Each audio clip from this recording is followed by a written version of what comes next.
నమస్తే, welcome to Ayushman భవ. మీరు మోకాళ్ళ నొప్పులతో బాధపడుతున్నారా? మోకాళ్ళ నొప్పులు ఏ వయసు వారికి వస్తాయి? మోకాళ్ళ నొప్పులు తగ్గాలంటే ఏం చేయాలి? శస్త్రచికిత్స ఒకటే పరిష్కారమా? ఇలాంటి సందేహాలను నివృత్తి చేసుకుందాం ఇవాల్టి ఆయుష్మాన్ భవలో. మనతో పాటు ఉన్నారు Yashoda hospital senior orthopedic and robotic joint replacement surgeon doctor Vikram Baire garu. మరి సార్ని అడిగి మరిన్ని డీటెయిల్స్ మనం తెలుసుకుందాం. Hello sir. అయితే ఈ మోకాళ్ళ నొప్పులు అన్నవి ఈ మధ్య కాలంలో చాలా ఎక్కువ మందిలో చూస్తూ ఉన్నాము. అసలు ఈ మోకాళ్ళ నొప్పులు రావడానికి మెయిన్ రీజన్ ఏంటి? ఎవరిలో ఎక్కువగా చూస్తాం సార్? ఓకే, మంచి ప్రశ్న అండి. మనం ఇప్పుడు 2 గ్రూప్స్ ఆఫ్ పేషెంట్స్ని చూస్తాం. First one young age group, అంటే 30 to 50 మధ్యలో ఉన్నవాళ్ళు అండ్ అబోవ్ 50 ఉన్నవాళ్ళు. ఈ 30 to 50 ఉన్న వాళ్ళని చూస్తే మోస్ట్ ప్రాబబ్లీ వాళ్ళు ఎక్కువ మంది ఐటీ పీపుల్ ఉంటారు. ఇలాంటి వాళ్ళు ఏంటి అంటే మనము చూసినట్టయితే 5 days మండే టు ఫ్రైడే వీళ్ళు కూర్చొని ఉంటారు, ఎక్కువ ఫిజికల్ యాక్టివిటీ ఉండదు. సాటర్డే సండే మాత్రం వీళ్ళు సడన్గా 2 days ఆఫ్ వచ్చేసరికి వెళ్ళి ఎక్కువ స్పోర్ట్స్ ఆడడము, వీళ్ళని వీకెండ్ అథ్లీట్స్ అంటాం. ఇలాంటి వాళ్ళకి స్పోర్ట్స్ ఇంజరీస్ అయ్యే ఛాన్సెస్ చాలా ఎక్కువ. అండ్ మరియు వీళ్ళు ఎక్కువ ఇన్సైడ్ ద రూఫ్లో ఉంటారు కాబట్టి సన్లైట్ ఎక్స్పోజర్ ఉండదు.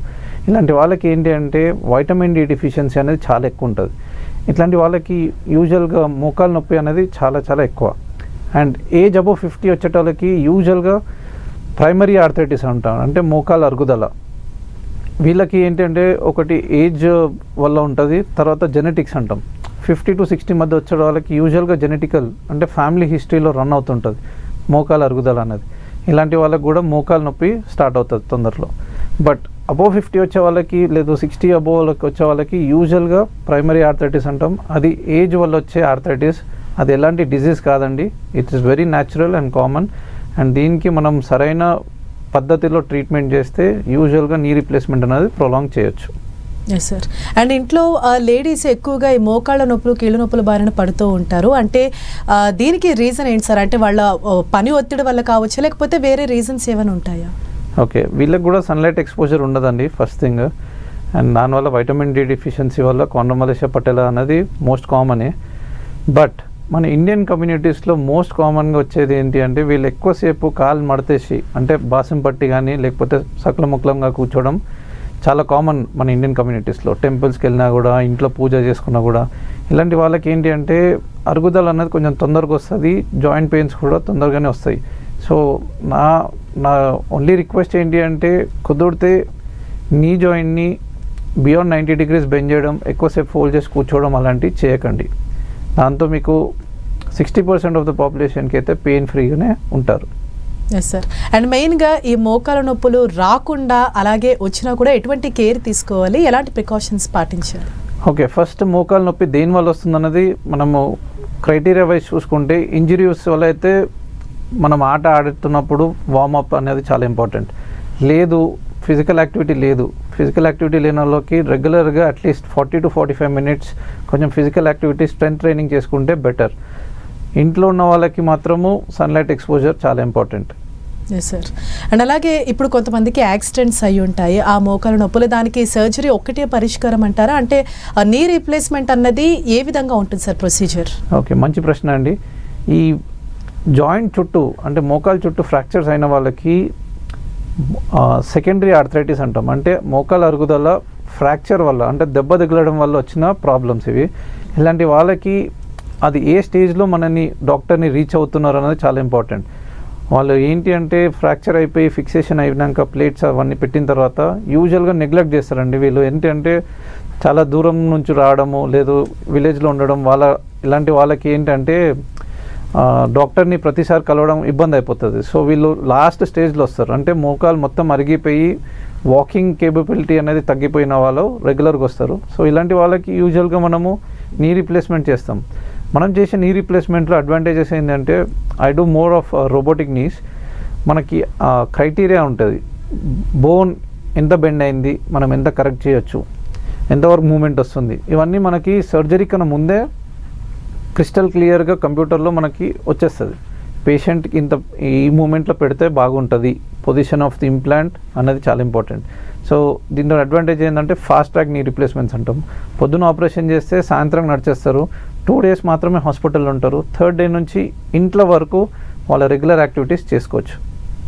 Yes sir. అంటే ఒకప్పుడు ఈ నీ రీప్లేస్మెంట్ సర్జరీస్కి వెళ్ళాలంటే భయపడేవారు అనమాట. అంటే చాలా పెయిన్ఫుల్గా ఉంటుంది, చాలా మంత్స్ వరకు నడవలేము అని చెప్పేసి. అయితే ఇప్పుడు వచ్చిన లేటెస్ట్ అడ్వాన్స్ ట్రీట్మెంట్స్ ఏంటి సార్? యశోదలో పర్టికులర్గా ఏ విధంగా ఉన్నాయి? యా, సో నేను చేసేది రోబోటిక్స్ అండి. అండ్ రోబోటిక్స్ కన్నా ముందు కూడా ఫస్ట్ అండ్ ఫార్మోస్ట్ మనం చేసే సర్జికల్ ప్రొసీజర్ నాది మినిమల్ ఇన్వేసివ్ అంటాం. చిన్న కట్స్ ఉంటాయి, సో మాంసం ఎక్కువ కట్ ఉండదు. దాంట్లో కూడా సబ్వాస్టస్ అంటాం, అంటే మాంసంని మొత్తం కట్ చేయము, జస్ట్ లిఫ్ట్ చేస్తాం. దీంతో అడ్వాంటేజ్ ఏంటంటే డే 1 నుంచే పేషెంట్కి ఫుల్ మూమెంట్ ఉంటుంది అండ్ స్ట్రెంగ్త్ కూడా ఫుల్ ఉంటుంది. ఇలాంటి దాంతో మనకి ఏంటంటే దాంతో మనం రోబోటిక్స్ యాడ్ చేస్తున్నాం కాబట్టి రోబోటిక్స్లో అడ్వాంటేజ్ ఏంటంటే బోన్ కట్ అనేది చాలా మినిమల్గా ఉంటుంది. నార్మల్ దానికన్నా చాలా తక్కువ కట్ చేస్తాం, ఎందుకంటే దీంట్లో ప్రిసిషన్ అనేది చాలా ఇంపార్టెంట్. ఆ బోన్ కట్ అనేది మనం జస్ట్ 9 mm కట్స్ అంటాం యూజువల్గా మా దీంట్లో అంత కట్స్ ఉండవు. దీనికి ఎంత సరిపోతుందో అనేది అంతే కట్ చేస్తాం. అంటే ప్రిసిషన్ చాలా ఇంపార్టెంట్ దీంట్లో. అండ్ పేషెంట్స్కి అనాటమీ అంటే ముందు ఎలా ఉండనో బోను ఆ క్వాలిటీయే ఉంటుంది. సో దీంతో వాళ్ళ పేషెంట్స్ అనేది చాలా హ్యాపీగా ఉంటారు. Yes sir. అంటే ఒక పేషెంట్కి మీరు సర్జరీ అన్నది ఏ స్టేజ్లో ఉన్నప్పుడు మీరు రికమెండ్ చేస్తారు? ఓకే, మంచి ప్రశ్న అండి, చాలామంది అడిగే ప్రశ్న అనేది. సో మనము పేషెంట్ ఒకసారి మన దగ్గరకు వచ్చినప్పుడు ఫస్ట్ అండ్ ఫార్మోస్ట్ ఎగ్జామినేషన్ చేస్తాం. అంటే పేషెంట్ని ఎక్కడైతే పెయిన్ ఉందో అక్కడ ముట్టుకొని చూసినప్పుడు మనకి 80% ఆఫ్ ద డయాగ్నోసిస్ తెలిసిపోతుంది. పేషెంట్కి నడుస్తున్నప్పుడు మోకాలు చప్పుడు ఏమైనా వస్తుందా, మూమెంట్ చేస్తున్నప్పుడు పెయిన్ వస్తుందా. దాని తర్వాత ఎక్స్రే అనేది ఒకటి ఉంటుంది స్టాండింగ్ పొజిషన్లో, అంటే వాళ్ళ వెయిట్ బేర్ చేసినప్పుడు వాళ్ళకు వచ్చే ఎక్స్రే దాని వాల్యూస్ చూస్తే మనకి ఒక సర్టెన్ క్రైటీరియాస్ ఉంటాయి. 4 స్టేజెస్ ఉంటాయండి. ఆ 4th స్టేజ్ అనేది ఉన్నది ఏదైతే ఉందో దాంట్లో బోన్ ఆన్ బోన్, అంటే తొడ భాగం బొక్క ఇంకా కాలు భాగం బొక్క మొత్తం టచ్ అయిపోతుంటాయి. ఈ టచ్ అయినప్పుడు ఏమవుతుందంటే వాళ్ళకి నడుస్తున్నప్పుడు స్మూత్ సర్ఫేస్ వెళ్ళిపోయి బోన్ టచ్ చేసి సివియర్ పెయిన్ అనేది వస్తుంది. సో ఇలాంటి వాళ్ళకి నీ రీప్లేస్మెంట్ అనేది best and only option. Yes sir. అంటే ఈవెన్ ఈ రోబోటిక్ సర్జరీ చేసిన తర్వాత కూడా అంటే వాళ్ళ నెక్స్ట్ ఫ్యూచర్ ఏ విధంగా వాళ్ళ డైలీ యాక్టివిటీస్ కావచ్చు అంత నార్మల్గానే ఉంటుందా, లేకపోతే ఏమైనా పర్టికులర్ కేర్ తీసుకోవాలా? సో ఎప్పుడైనా న్యాచురల్ జాయింట్ అనేది దేవుడు ఇచ్చింది కాబట్టి మనము 90% రీక్రియేట్ చేయొచ్చండి, 90-95%. ఎందుకంటే 100% ఇవ్వలేము ఎప్పుడు కూడా. సో దాంట్లో నిజం చెప్పేది అబద్ధం చెప్పేది ఏమి ఉండదు. సో మనం 90-95% జాయింట్ని రీక్రియేట్ చేసేది ఉంటుంది. దాంతో పేషెంట్స్ ఆల్మోస్ట్ నియర్ నార్మల్ లైఫే బ్రతుకుతారండి. అన్ని రెగ్యులర్ యాక్టివిటీస్ 2 weeks నుంచే స్టార్ట్ చేసుకోవచ్చు. ఈ 2 weeks కూడా ఎందుకు ఇస్తాము అంటే ఫస్ట్ అండ్ ఫార్మోస్ట్ పేషెంట్కి సర్జరీ అయిన తర్వాత వాళ్ళు ఏదో పెద్ద సర్జరీ అయిపోయిందని ఒక అపోహలో ఉంటారు. సో ఇలాంటి వాళ్ళకి ఏంటంటే మనము సర్జరీ చేసిన ఈవినింగ్ నుంచే నడిపించడము, 2 daysలో వాళ్ళకి ట్రైనింగ్ ఇవ్వడము ఇవన్నీ జరుగుతుంటాయి. దీనిలో 50% నా సర్జరీ పార్ట్ అయితే ఇంకో 50% ఫిజియోథెరపీ. సో ఈ 50%లో మనము ఈ 2 weeks టైం తీసుకుంటాం. పేషెంట్కి కాన్ఫిడెన్స్ ఇవ్వడము, స్టెప్స్ ఎక్కడము, ఎక్సర్సైజ్ చేయించడము ఇవన్నీ చేయించిన తర్వాత 2 weeks వరకు దే విల్ బికమ్ 90-95% నార్మల్ అయిపోతారు. సర్జికల్ పెయిన్ కొంచెం ఉంటుందండి, దానికి సర్టన్ మెడిసిన్స్ ఉంటాయి, సో అవి వాడుకుంటే సరిపోతుంది. Yes sir. అంటే ఇప్పుడు ఈ మోకాలు నొప్పులు ఉన్న వాళ్ళందరికీ కూడా అంటే సర్జరీ అనేది మస్ట్, చాలా మందికి ఆ డౌట్ ఉంటుంది. సో అదే మీరు ఏ స్టేజ్లో వస్తున్నారు, డాక్టర్ని కలుస్తున్నారు అన్నది చాలా ఇంపార్టెంట్. కొంతమంది స్టేజ్ 4 దాటిపోయి బెండ్ నీస్తో వస్తుంటారు. ఇలాంటి వాళ్ళకి సర్జరీ ఒకటే ఆప్షన్ ఉంటుంది. సో 1, 2, 3 స్టేజెస్ మాత్రము ఫిజికల్ మేనేజ్మెంట్ అంటే మెడిసిన్స్, ఫిజియోథెరపీ, వెయిట్ మేనేజ్మెంట్ ఇలాంటివి చెప్తుంటాము. లైఫ్ స్టైల్ మోడిఫికేషన్స్ అంటాం, ఇవి చేసుకుంటే సరిపోతుంది. కొన్ని ఇంజెక్షన్స్ ఉంటాయండి, హైల్యూరానిక్ యాసిడ్ కానీ విస్కో ఇంజెక్షన్ అంటే జెల్ ఇంజెక్షన్ అంటాం. ఇది స్టేజ్ 2, స్టేజ్ 3 వాళ్ళకి ఇస్తుంటాము. సర్టెన్ లెవెల్ వరకు ప్లాస్మా థెరపీ హెల్ప్ అవుతుంది. బట్ స్టేజ్ 3 దాటిందంటే 100% చెప్తున్నాను ప్లాస్మా థెరపీ అనేది పనిచేయదు. సో మీకు ఎవరైనా అలాంటిది చెప్తే మాత్రం సెకండ్ ఒపీనియన్ తీసుకొని వెళ్తే better. Yes sir. And once ఒక పేషెంట్కి సర్జరీ అయిపోయిన తర్వాత మళ్ళీ ఫ్యూచర్లో రియాకర్ అయ్యే ఛాన్స్ ఉందా? అంటే చాలామందికి డౌట్ ఉంటుంది, మళ్ళీ వస్తుందా పెయిన్ అని. మంచి ప్రశ్న అండి. మనం వేసేది స్టీల్ ఇంప్లాంట్స్, దాని మధ్యలో ఒక ప్లాస్టిక్ అనేది ఉంటుంది. ఈ ప్లాస్టిక్ కూడా దానికి ఒక లైఫ్ అనేది బహుశా అందరికి తెలిసే ఉంటుంది. సో మనం వాక్ చేస్తున్న ఒకరికి అది కూడా అరుగుదల అన్నది ఉంటుంది. బట్ యూజువల్గా రైట్ ప్రొసీజర్ రైట్ టైంలో చేసి రైట్ ఇంప్లాంట్ చాయిస్ చేసుకుంటే 15 to 18 years అయితే 100% వస్తుందండి. ఈ 18 years తర్వాత అంటే మీరు ఏ టైంకి మీ ఏజ్కి సర్జరీ చేసుకుంటున్నారు అన్నది చాలా ఇంపార్టెంట్. సో అయినా కూడా ఈ 18 years అయిపోయిన తర్వాత ఏంటి అని చాలామంది అడుగుతుంటారు. సో మనం ఈ 18 years హ్యాపీగా నడిచినప్పుడు మీకు ఉన్న ఇప్పుడు సెకండ్ రివిజన్ సర్జరీస్ అంటాం, దాంట్లో కూడా లేటెస్ట్ టెక్నాలజీస్ వచ్చినాయి. పెయిన్ ఫ్రీ లైఫ్ అనేది 100% ఇవ్వగలుగుతాం. Yes sir. అండ్ ఈ సర్జరీస్లో కూడా డిఫరెంట్ సర్జరీస్ ఉంటాయంటారా? అంటే మోకాలు మార్పిడి సర్జరీ ఆల్మోస్ట్ సేమ్ అండి. దీంట్లో 2 టైప్స్ ఉంటాయి. ఒకటే భాగం అంటే 80% ఆఫ్ ద మోకాల్ నార్మల్ ఉండి 20% భాగం మాత్రమే అరుగుదల ఉందనుకోండి, ఇలాంటి వాళ్ళకి యూనికాండైలర్ రోబోటిక్ నీ రీప్లేస్మెంట్ అనేది చేస్తాం. అంటే అర్ధ భాగం మాత్రమే చేంజ్ చేస్తాం, మిగతా న్యాచురల్ జాయింట్ ఏదైతే ఉందో అది అలానే ఉంచేస్తాం. దీన్ని యూనికాండైలర్ ఆర్ పార్షల్ నీ రీప్లేస్మెంట్ అంటాము. దీంతో అడ్వాంటేజ్ ఏంటంటే మీ న్యాచురల్ జాయింట్ అనేది 80% అలానే ఉంటుంది, 20% ఏదైతే ఆర్థరైటిస్ వచ్చిందో అదొక్కటే చేంజ్ చేస్తాం. దీంతో అడ్వాంటేజ్ ఏంటంటే ఆల్మోస్ట్ పేషెంట్కి 100% గుడ్ రిజల్ట్స్ ఉంటాయి. వాళ్ళు న్యాచురల్గా నడుస్తుంటారు, వాళ్ళ జాయింట్ కూడా న్యాచురల్గా అనిపిస్తుంటుంది. అండ్ మీరు అడిగినట్టు నీ రీప్లేస్మెంట్లో స్పెసిఫిక్గా సర్జరీ టెక్నిక్ అంతా సేమ్ అండి. బట్ ఎలా చేస్తున్నామో నేనంటే దీంట్లోనే స్పెషలైజ్డ్ కాబట్టి I do daily 2 or 3 surgeries. And స్పెసిఫిక్గా నేను పేషెంట్కి 100% రిజల్ట్ ఇవ్వాలనే చేస్తుంటాను. Yes sir. అంటే ఇప్పుడు వచ్చిన latest advanced treatment robotic surgery అంటున్నారు, అంటే దీనివల్ల యూజెస్ ఏంటి అండ్ మీరు ఏ విధంగా చేస్తారు దీన్ని? సో నేను చేసేది మినిమల్ ఇన్వెసివ్ అండి సబ్వాస్టస్లో. ఈ రోబోటిక్స్ దాంట్లో మనకు వచ్చే అడ్వాంటేజ్ ఏంటంటే నేను వాడే సిస్టము స్మిత్ అండ్ నెవ్యూ కోరీ అంటాము. ఇది యుఎస్ నుంచి వచ్చింది. దాంట్లో ఏంటంటే మనం మ్యాపింగ్ చేస్తాం. సర్జరీ ముందు సర్జరీ జాయింట్ ఓపెన్ చేసిన తర్వాత జాయింట్ బోన్ ఎట్లుంది అనేది ఒక మ్యాప్ చేసి మనం సిస్టమ్కి ఇస్తే అది ఒక డేటా ఇస్తుంది మనకి. పేషెంట్ ఫీమర్ సైజ్ అంటే బోన్ సైజు ఇంత ఉంది, దీనికి ఈ ఇంప్లాంట్ పెడితే కరెక్ట్ అచీవ్ అవుతారు. టీబీఆక్ కూడా ఎంత ఉంది సైజ్ అనేది ఒకటి వస్తుంది. బ్యాలెన్స్ ఎంత ఉంది, మనం ఎంత కరెక్ట్ చేయాలి, ఎంత బెండ్ ఉంది దాన్ని ఎంత కరెక్ట్ చేయాలి, ఇవన్నీ డేటా అనేది మనకు ముందే వచ్చేస్తుంది. సో దీంతో ఏంటంటే మనకి పేషెంట్కి అనాటమీ ముందు ఎట్లుంది, ముందు పేషెంట్ ఎలా నడుస్తుండే హ్యాపీగా పెయిన్ ఫ్రీగా, ఆ అనాటమీ క్రియేట్ చేయడానికి మనకు ఆప్షన్ ఉంటుంది. Yes sir. అండ్ వర్స్ సర్జరీ అయిపోయిన తర్వాత ఆ పేషెంట్ ఎన్ని రోజులు ఉండాల్సి వస్తుంది హాస్పిటల్లో, తర్వాత ఎటువంటి కేర్ తీసుకోవాలి? చాలామంది అడిగే ప్రశ్న కూడా పేషెంట్స్, ఇప్పుడు నేను సర్జరీ చేయించుకుంటే నేను చాలా దూరం నుంచి వచ్చాను, ఎన్ని రోజులు ఉండాలి ఇక్కడ, నేను ఇంటికి వెళ్ళిన తర్వాత అన్ని పనులు చేసుకోగలుగుతానా అన్నది వాళ్ళు అడిగే మొదటి ప్రశ్న. సో మనం చేసే అడ్వాన్స్ సర్జరీస్లో మార్నింగ్ సర్జరీ చేస్తే ఈవినింగ్కి నడిపిస్తాం. దీంతో పేషెంట్కి సైకలాజికల్గా ఏమనిపిస్తుంది అంటే ఇది చాలా చిన్న సర్జరీ ఏమో, పేషెంట్ సాయంత్రమే నడిపించేస్తున్నాడు డాక్టరు అని చెప్పి వాళ్ళకు కాన్ఫిడెన్స్ అనేది ఇస్తాం ఫస్ట్. అది ఇచ్చిన తర్వాత 2 days ట్రైనింగ్ ఉంటుంది. ఎక్సర్సైజ్ ఏమేమి చేయాలి, ఏ మూమెంట్స్ చేయాలి, వాష్రూమ్ ఎట్లా యూజ్ చేయాలి అనేది అది ఫిజియోథెరపీ వాళ్ళు హెల్ప్ చేస్తారు. నేను చేస్తే సర్జరీ యూజువల్గా 1.5 day 2 days మ్యాక్సిమం ఉంటారండి హాస్పిటల్లో. దాని తర్వాత 2 weeks ఒకసారి మళ్ళీ చూస్తాను. And after that every 6 months ఒకసారి చూస్తాను.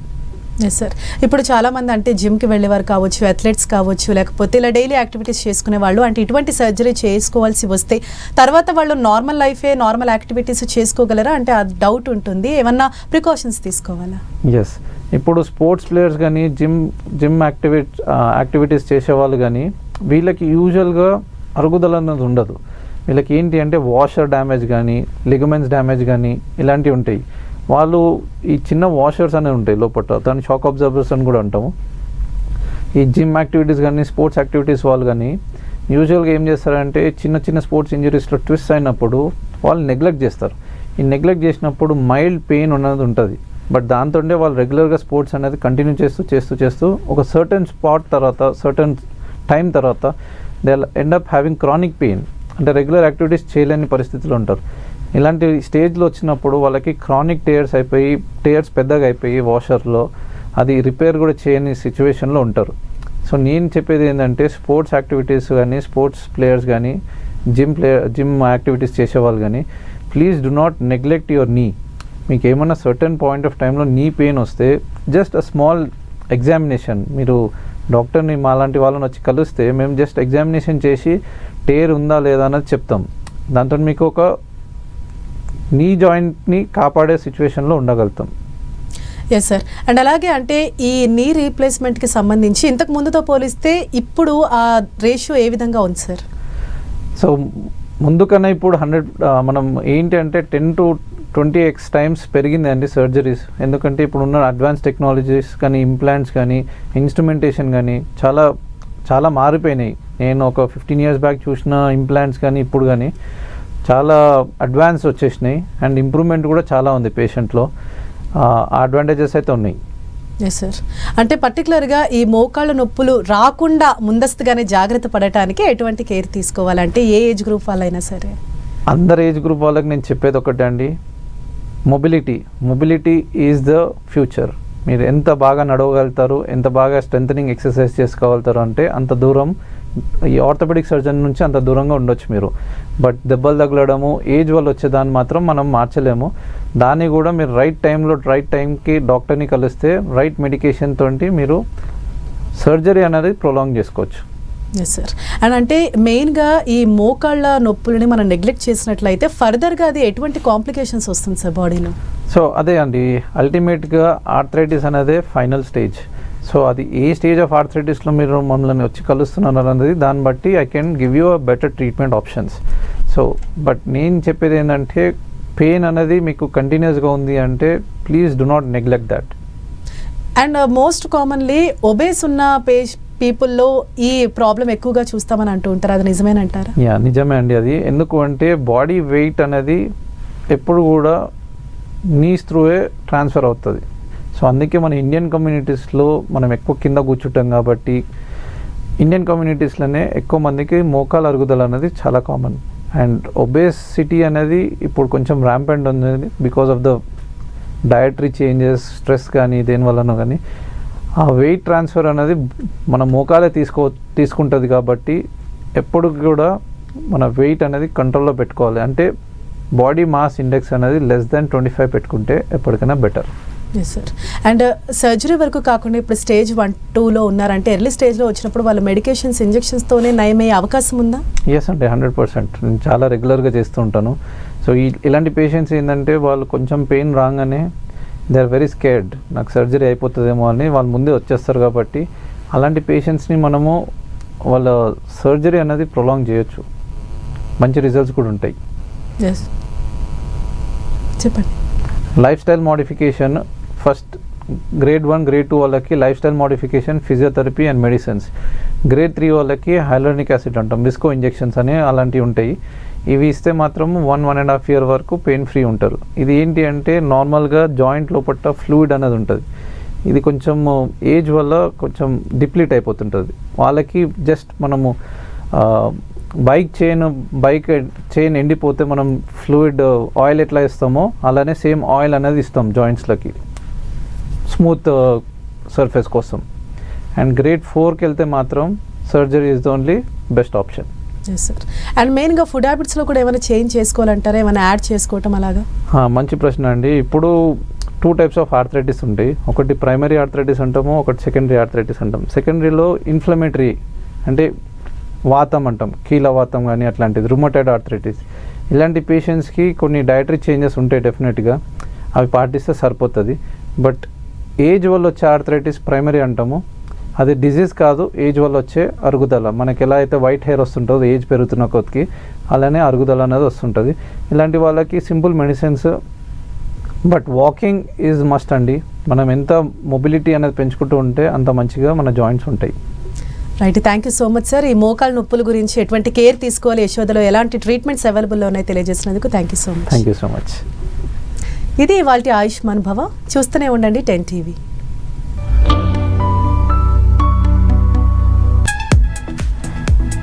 Yes.